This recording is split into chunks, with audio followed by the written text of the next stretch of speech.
Hi hello అందరికీ welcome back to my channel. బయట చల్లగా వర్షం పడుతున్నప్పుడు ఇంట్లో వేడివేడిగా ఏదైనా స్నాక్స్ లాగా చేసుకొని తిన్నామంటే చాలా టేస్టీగా ఉంటుంది కదా. సో మా ఇంట్లో అందరికీ ఎక్కువగా మిరపకాయ బజ్జీలు అంటే చాలా ఇష్టము. సరే అని చెప్పి వెంటనే షాప్కి వెళ్ళి వర్షంలోనే బజ్జీ మిరపకాయలు అయితే తీసుకువచ్చి వేసానన్నమాట. చాలా అంటే చాలా టేస్టీగా ఉన్నాయి. ఇంట్లో అందరం కూడా హాయిగా టీవీ చూస్తూ తిన్నాము. అది కూడా ఆనియన్ మిరపకాయ బజ్జీలు అయితే చేశాను.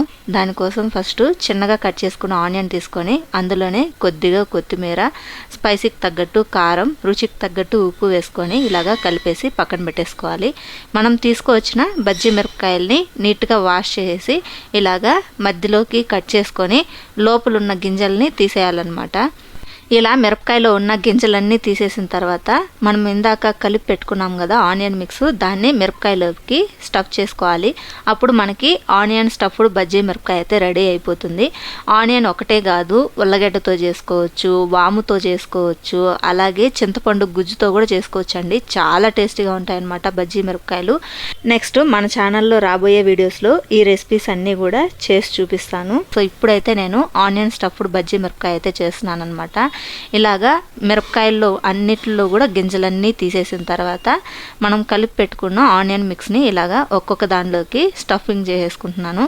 ఇలా అన్నిట్లోకి స్టఫింగ్ చేసి పక్కన పెట్టేసుకున్న తర్వాత మనం శనగపిండి కలుపుకున్నామంటే చాలా ఈజీగా వెంటనే మనము బజ్జీ మిరపకాయలు అనేవి వేసేసుకోవచ్చు. చాలా అంటే చాలా టేస్టీగా ఉంటాయి. ఎప్పుడైనా మీకు బజ్జీ మిరపకాయలు తినాలి అనిపించినప్పుడు ఇలా చేసి చూడండి. మీకు కూడా చాలా ఇష్టంగా తింటారనమాట.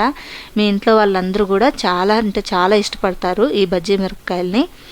సో చూసారు కదండి, బజ్జీ మిరపకాయలు అన్నిటికీ కూడా స్టఫింగ్ చేసి పక్కన పెట్టేసుకున్నాము. ఇప్పుడు శనగపిండి కలిపేసుకున్నాము. దీనికోసం నేను 2 కప్పుల శనగపిండి తీసుకొని అందులోకి కొద్దిగా ఉప్పు, కారం, పసుపు వేసి కొద్దిగా వాటర్ వేసుకొని ఇలాగా పలుచుగా దోశ బ్యాటర్ లాగా కలిపేసుకోవాలి.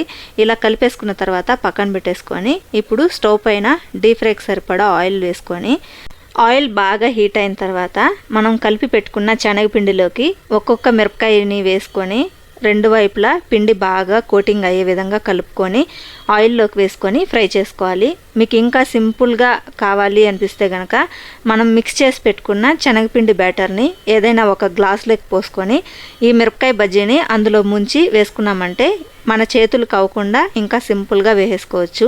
చాలా ఈజీగా మనకి మిరపకాయ బజ్జీలు అనేవి రెడీ అయిపోతాయి. ఇలా ఆయిల్లో వేసుకున్న తర్వాత 2 వైపులా టర్న్ చేసుకుంటూ ఇలాగా గోల్డెన్ బ్రౌన్ కలర్ వచ్చేంత వరకు ఫ్రై చేసుకొని పక్కకు తీసేసుకున్నామంటే ఎంతో టేస్టీగా ఉండే మిరపకాయ బజ్జీలు రెడీ అయిపోయినట్టే.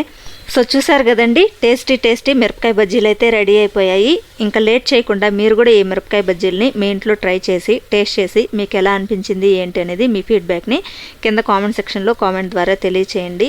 అలాగే ఈ వీడియో కనుక మీకు నచ్చినట్టయితే తప్పకుండా ఈ వీడియోని లైక్ చేసి మీ ఫ్రెండ్స్ అండ్ రిలేటివ్స్కి షేర్ చేయండి. Thanks for watching. బాయ్.